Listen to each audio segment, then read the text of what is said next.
किस्मत अक्सर उन दरवाजों पर दस्तक नहीं देती जहां पहले से उजाला हो। वो उन झोपड़ियों को चुनती है जहां अंधेरा घना हो और जिद हिमालय से बड़ी। ये कहानी है आर्यन की, जिसके पास न तो बिजली थी न अच्छे कपड़े, लेकिन उसके पास था एक अटूट सपना। सूरज अभी पूरी तरह निकला भी नहीं था। हल्की हल्की सुनहरी रोशनी गांव की कच्ची गलियों पर फैल रही थी। दूर खेतों में ओस चमक रही थी, पंछियों की आवाजें और गायों की घंटियां पूरे गांव को जगा रही थीं। ये गांव छोटा था, लेकिन यहाँ के लोग बड़े दिल वाले थे। इसी गांव में रहता था आर्यन। आर्यन उम्र में छोटा था, लेकिन सपनों में बहुत बड़ा।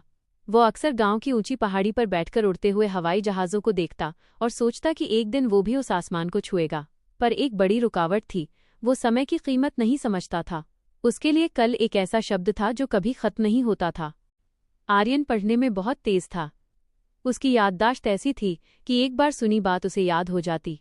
गुरुजी भी अक्सर उसकी प्रशंसा करते हुए कहते, इस लड़के में दम है, अगर ये संभल गया तो गांव का नाम रोशन कर देगा। लेकिन आर्यन के भीतर एक आलस था। जब उसके दोस्त शाम को लालटेन जलाकर बैठते, आर्यन पेड़ के नीचे बैठकर पत्थर उछालता या तितलियों के पीछे भागता। जब माँ आवाज देती, बेटा दिया जल गया है, अब तो किताब उठा ले, तो वो लापरवाही से मुस्कुराकर कहता, अभी तो बहुत टाइम है माँ, कल सुबह जल्दी उठकर पढ़ लूंगा। सुबह होती तो वो फिर कहता, अभी तो स्कूल में पढ़ेंगे। स्कूल से आता तो कहता, शाम को पढ़ लूंगा। आर्यन को लगता था कि समय एक बहती नदी है जो कभी नहीं सूखेगी। वो अपनी काबिलियत के भरोसे वक्त को बर्बाद कर रहा था। समय किसी का इंतजार नहीं करता। दिन हफ्ते बने और हफ्ते महीने।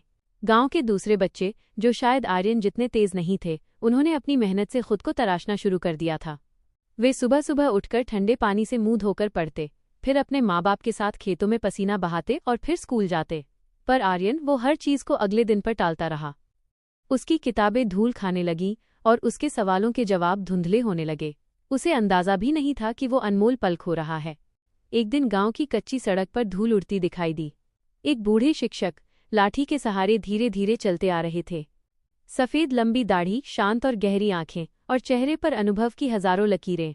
ये वही पुराने गुरुजी थे जो बरसों पहले इस गांव के स्कूल में नींव रखते थे।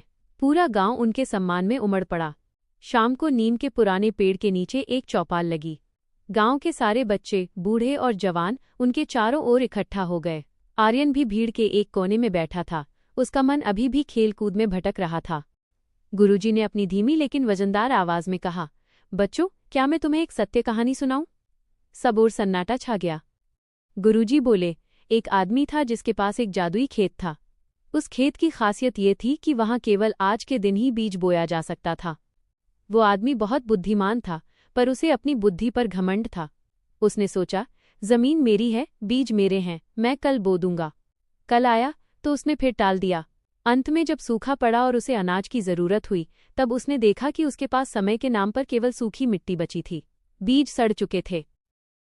गुरुजी ने सीधे आर्यन की आंखों में देखकर कहा, याद रखना बच्चों, पैसा खो जाए तो कमाया जा सकता है, सेहत बिगड़ जाए तो सुधारी जा सकती है, पर बीता हुआ एक सेकंड भी दुनिया की सारी दौलत देकर वापस नहीं खरीदा जा सकता।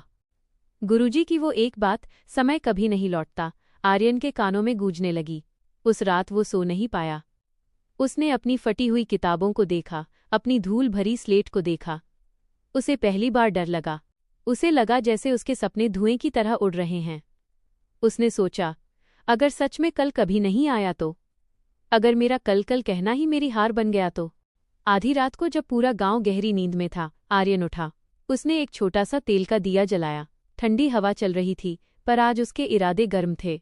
उसने अपनी किताब खोली और पहला पन्ना पढ़ना शुरू किया। उस रात उसने पहली बार अपनी नींद से समझौता किया और समय से दोस्ती की। अगली सुबह जब सूरज की पहली किरण ने दस्तक दी, आर्यन पढ़ाई खत्म कर कुएं से पानी भर रहा था। माँ चौंक गई। उसकी आंखों में अचरज था। उसने पूछा, बेटा, आज सूरज पूर्व की जगह पश्चिम से निकला है क्या? आर्यन मुस्कुराया और माँ के पैर छूकर बोला, नहीं माँ, बस आज मुझे समझ आ गया कि सूरज रोज निकलता है, पर मेरा हर दिन नया नहीं होता। आज से सब बदलेगा। अब आर्यन का जीवन एक अनुशासन में बंध गया। वो सुबह पढ़ता, फिर पिता के साथ खेत में कंधे से कंधा मिलाकर मेहनत करता। दोपहर के स्कूल में वो सबसे ज्यादा सवाल पूछता। जब उसके दोस्त उसे चिढ़ाते, अरे अब तो तू बहुत बड़ा पढ़ाकू बन गया है, हमारे साथ खेलता क्यों नहीं? तो आर्यन शांत भाव से जवाब देता, समय को बो रहा हूँ दोस्त, ताकि फसल अच्छी काट सकूं। कुछ महीनों बाद गांव में वार्षिक परीक्षा हुई।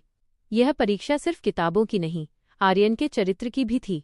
जब परिणाम का दिन आया तो पूरे गांव के लोग स्कूल के बाहर जमा थे। मास्टर जी ने कांपते हाथों से रिजल्ट खोला और ऊंची आवाज में कहा, आर्यन ने न केवल स्कूल में बल्कि पूरे जिले में टॉप किया है। भीड़ में सन्नाटा छा गया और फिर तालियों की गड़गड़ाहट से आसमान गूंज उठा। आर्यन की मां के आंचल में खुशी के आंसू थे और पिता का सीना गर्व से चौड़ा हो गया था। उनके बेटे ने साबित कर दिया था कि टैलेंट से बड़ी समय की इज्जत होती है। शाम को गुरुजी वापस जाने के लिए तैयार थे। आर्यन दौड़कर उनके पास गया और उनके चरणों में गिर पड़ा। आर्यन रुआं से गले से बोला, गुरुजी, अगर उस दिन आपने वो कहानी न सुनाई होती तो मैं आज भी पत्थरों से खेल रहा होता। आपने मुझे जीतना सिखा दिया। गुरुजी ने उसे उठाकर गले लगाया और कहा, बेटा, मैंने सिर्फ रास्ता दिखाया था, उस पर चले तुम खुद हो। ये तुम्हारी जीत है क्योंकि तुमने समय को अपना गुलाम बना लिया, वरना लोग समय के गुलाम बनकर रह जाते हैं। सूरज ढल रहा था। आर्यन उसी पगडंडी पर वापस चल रहा था जहां कभी वो फालतू बैठता था। अब उसके एक हाथ में भारी किताबें थीं और आंखों में भविष्य का एक साफ नक्शा। वो अब जान चुका था कि समय का हर एक बीज अगर आज बोया जाए तो कल सफलता का एक विशाल वटवृक्ष बनेगा। सीख, वक्त सबको मिलता है जिंदगी बदलने के लिए, पर जिंदगी दोबारा नहीं मिलती वक्त बदलने के लिए। जो समय की कद्र करता है, समय उसे दुनिया का सबसे कीमती इंसान बना देता है।